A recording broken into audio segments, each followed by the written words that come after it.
Hello everyone.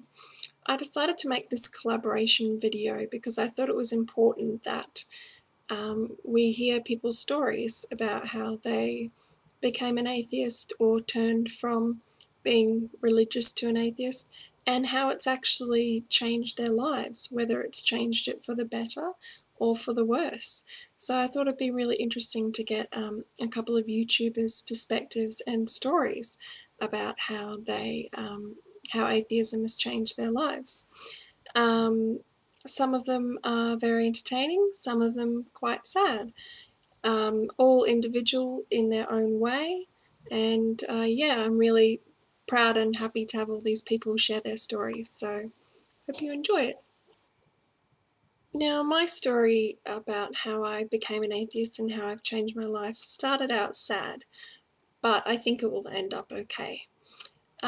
When I was a child, I would classify myself as Christian, even though I don't like to classify children as a religion.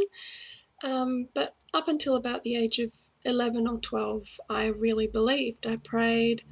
I thought God was watching over me and all that kind of stuff. When I was about 9 years old, I started noticing some problems with mobility and running and muscle weakness and stuff like that. Of course, my family didn't know what it was, so we didn't really seek help for it until I was about 12 years old, where I was kind of went to my GP and she told me to go straight to the hospital. And a couple of weeks later, after numerous blood tests, electroshock tests, and a muscle biopsy, I was diagnosed with muscular dystrophy. For those of you who aren't familiar with muscular dystrophy, it's basically the proteins in the muscles break down over the years and you become progressively weaker and less able to do normal things for yourself, such as walking, getting around, driving, all that kind of stuff. Everyone's is different, so there's no prognosis that covers everyone, but yeah, it's a pretty debilitating genetic disease that I was diagnosed with when I was about 12, so just before I started high school. Now, this was a pretty traumatic time in which I was diagnosed, and I turned to God for help. And lo and behold, no one was there. No one helped me, no one answered my questions, no one comforted me. In fact, the only people who did were my real life family and friends. Imagine that, real people comforting you, not a fairy in the sky. So that is how I became an atheist. I figured, well, if I'm a 12-year-old who's been diagnosed with this disease, who is scared out of her wits, who has no idea what her future's going to be like, and there is no one up there guiding her, guiding me along the way, then it doesn't make sense for me to believe in something that I'm just wasting my energy in. So I became an atheist at about 13. Now, I definitely think it's changed my life for the better. As I've struggled throughout the years, it's been 7 years now since I've been diagnosed, and I had symptoms before I was diagnosed, so I'd probably say close to 10 years that I've had to deal with my muscular dystrophy. I've pretty much lost the ability to walk. I can't drive. I need help with basically everything. But it's my love of science and nature and evolution and the order of things that I think keeps me going, because I can't control how my body deteriorates, but I can control how I look at it, and I can control how I perceive the world and how I make the most of the short life on this earth that I was lucky to be given. I mean, like, I was the fastest and strongest sperm, so that's something, I guess. But atheism and the lack of religion has really helped me, because it's made me so much more appreciating of my life and my short time on this earth. And science has really helped me. You have no idea. And just appreciating the little things, especially when the big things are out of your control. So yeah, that's my story. Kind of a big revelation. I thought I would share it all with you now that you've kind of got to know me and my personality first rather than my disease, which often defines me. Well, people who don't know me, they define me by it, which, as you can imagine, would get pretty frustrating. But yeah, so my story is a sad and a happy one at the same time. So here are some more YouTubers' stories. Thanks, guys. I really love living, and I value life now a lot more than I used to. I wasn't always like that though, because before I had a completely different worldview. So, let me tell you my story in kind of a new style, because the way to my beliefs kinda took a while. Born and raised a Catholic, never thought that it would stick. Back then I was kinda thick, not the process I would pick. I started asking questions in my little Sunday school. Little did I know that doing that was never cool. Never getting answers that would ever satisfy. They sounded kinda lame and they sounded like lies. Noah's flood, Adam and Eve, Jonah, the whale. None of it was adding up and all I saw was fail. But I was 14 going through my confirmation, still asking questions to challenge creation. So yeah, I got confirmed, confirming my faith. And I remember that day on January 8th. Nothing really changed in the way I was thinking, but it wasn't for a while that the ship started sinking. I heard of evolution and that all made sense, yet nothing from my faith came to my defense. My understanding of that turned out so intense, it's amazing what you find through the evidence. I looked up other videos on YouTube on the case, searching both sides for the truth that I could chase, but ironically creationists were the ones responsible for ultimately bringing me to this parable. Their evidence was so weak that it made me realize that the only support for their claims are founded in lies. They made me think this way, it's not a pre-assumption. I was on their side until I switched up my position. They have no defense for the natural history. All they do, it seems, is only call it a mystery. Everything is wrong as far as I can tell, but you better believe or you're going to hell. It wasn't me the one who was pushing faith away. They did it themselves with their stupid display. All I saw was ignorance being served on a tray, so that's my position at the end of the day. Ever see a British film called The Ruling Class?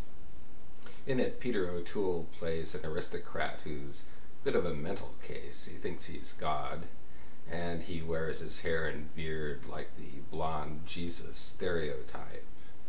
A relative of his asked him, "How do you know you're God?" And he answered, "Simple. When I pray to him, I find that I'm talking to myself." I always found that scene especially amusing because it's like the way I lost my faith. I was in the middle of a prayer one day, and suddenly I felt very certain, very clear that I was just talking to myself. And it was as simple as that. One moment I was a believer, the next moment I wasn't. It was sort of like getting a joke, but I didn't regard it as very humorous. In fact, I felt quite disoriented. My worldview had been shattered, and I also felt a bit betrayed by those who had taught me my childhood faith. But it got better, really. People regard the word disillusion as if it's a bad thing. But really, why should it be bad to lose an illusion? That should be a good thing. And it was, ultimately. Hi, this is Fruity K. I was raised a non-denominational Protestant Christian. I've pretty much been a Christian my entire life. I was baptized when I was 7 years old, and despite a brief period when I was a teenager of me being Wiccan, I was always devoted to God. And when I was 14 years old, I actually went on a mission trip to a First Nation village in British Columbia, Canada. Growing up, I went to church camp every summer for 10 years in a row. When I reached my late teens and I started going to college, I was very, very devoted to God. I read my Bible. I loved God. I went to church. I loved going to church.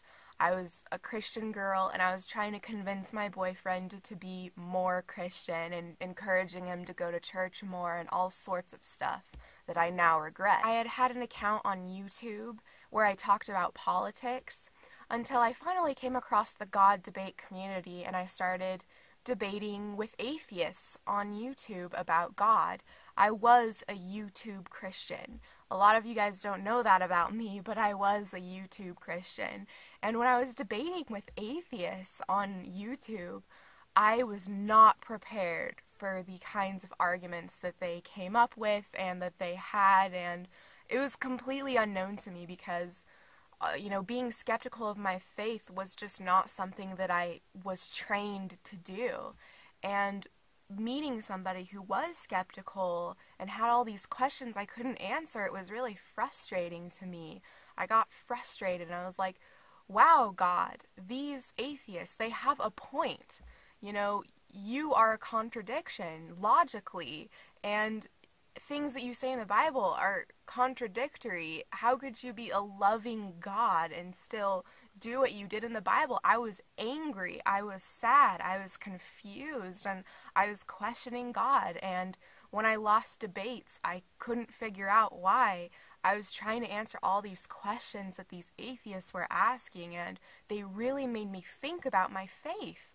And that is why I see a lot of good things about arguing or debating or discussing things on YouTube, is because you do reach people and you do make people think. Now I am an atheist. The really sad thing about this whole situation is that my entire family does not know about this, which is why I'm recording this video in my car. If my family did know about it, they would probably go to bed at night thinking that I'm going to go to hell. Tell me, how did you become an atheist? I just don't understand people like you. Ironically, reading the Bible was what made me decide to become an atheist. The Bible prescribes the moral precepts and practices of a tribe of Bronze Age nomads. Oh, you're talking about the Old Testament. The New Testament changes all that. Jesus taught that God is love. According to the Old Testament, once you were dead, God was done with you. Jesus taught that anyone who didn't follow his teachings would burn in hell forever. Not even someone as didactic as Aristotle would have promoted such a mean-minded attitude toward anyone simply because they disagreed with him. You've missed the point. Jesus is offering salvation, resurrection, and eternal life. Even though we are fallen and worthless, now we have a chance to live with God forever. You've repudiated your humanity in exchange for an empty promise. I rely on my feelings of compassion and my reason. I don't presume to be absolutely certain about right and wrong.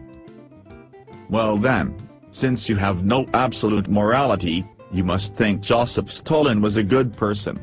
He was an atheist like you. Being an atheist doesn't mean I'm a communist.